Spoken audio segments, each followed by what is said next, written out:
Welcome back to Prime Debate again. So Chiranjeevi Jagan భేటీకి సంబంధించి కూడా ఇప్పుడు ప్రస్తావించాల్సినటువంటి అవసరం ఏంటి, బాలకృష్ణ ఎందుకు అలా రియాక్ట్ అయ్యారు, కారణాల గురించి మనం మాట్లాడుకుంటున్నాం. వీరశేఖర్ గారు ఉన్నారు. వీరశేఖర్ గారు నమస్తే అండి. ఎలా చూడాలండి బాలయ్య రెస్పాన్స్ అనేది, ఎలా చూడాలి? ఇప్పుడు ఆ డైవర్షన్ పాలిటిక్స్ ఏమైనా నడుస్తున్నాయా?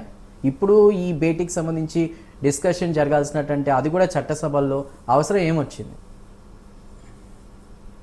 వాస్తవంగా ముందుగా ప్రైమ్ నైన్ వీక్షకులకి అలాగే డిబేట్ లో పాల్గొన్న పెద్దలందరికీ నా హృదయపూర్వక నమస్కారాలు.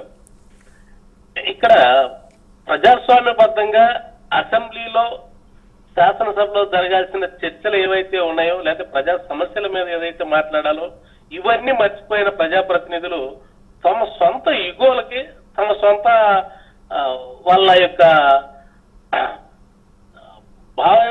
దీన్ని పెంచుకునే విధంగా వాళ్ళు మాట్లాడటం అనేది చాలా గతంలో చూసాం ఇలాంటి పరిస్థితి.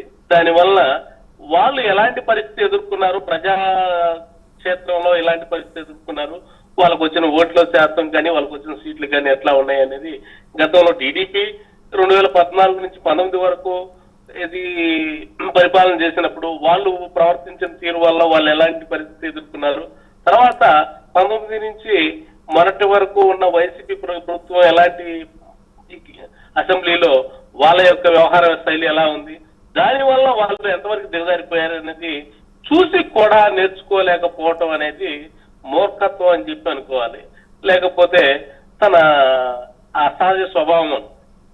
ఇలాంటి కోవకు చెందిన కొంతమంది వాళ్ళ యొక్క భావజాలాన్ని, వాళ్ళకు ఉన్న సొంత భావజాలాన్ని బాలకృష్ణ గారు లాంటి వాళ్ళు మాట్లాడటం అనేది ఆయన సొంత ఆయన వాక్చాతుర్యం కానీ లేకపోతే ఆయన మాట్లాడే శైలి కానీ అలాంటిది అని చెప్పి చెప్పుకోవచ్చు.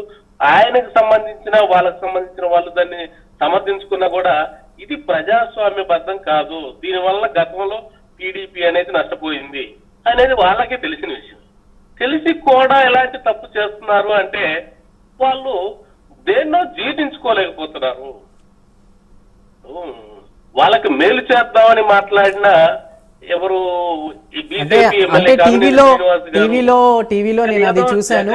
వీరశేఖర్ గారు ఈ విషయం గురించి కూడా మాట్లాడుకోవాలి. చిరంజీవి గారు అన్నది సో వాళ్ళు పిలిస్తేనే అంటే సినిమా ఇండస్ట్రీలో జరుగుతున్నటువంటి ప్రాబ్లం గురించి మాట్లాడడానికి వెళ్ళినప్పుడు నేను మీ సినిమా గురించి కూడా మాట్లాడాను, అలానే నా సినిమా గురించి, అందరి సినిమాల గురించి మాట్లాడాను, అందుకే టికెట్ రేట్లు కూడా పెరిగాయి, ఆ విషయం బాలయ్య గారు గుర్తించుకోవాలంటూ కూడా చాలా హంబుల్గా మాట్లాడారు. బట్ బాలయ్య తీరుని ఇప్పుడు ఏ విధంగా చూడాలి?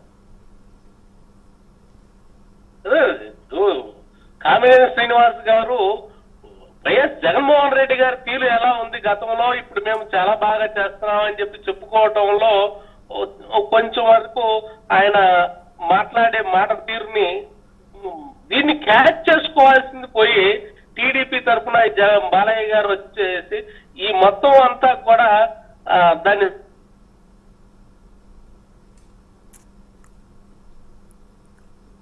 రైట్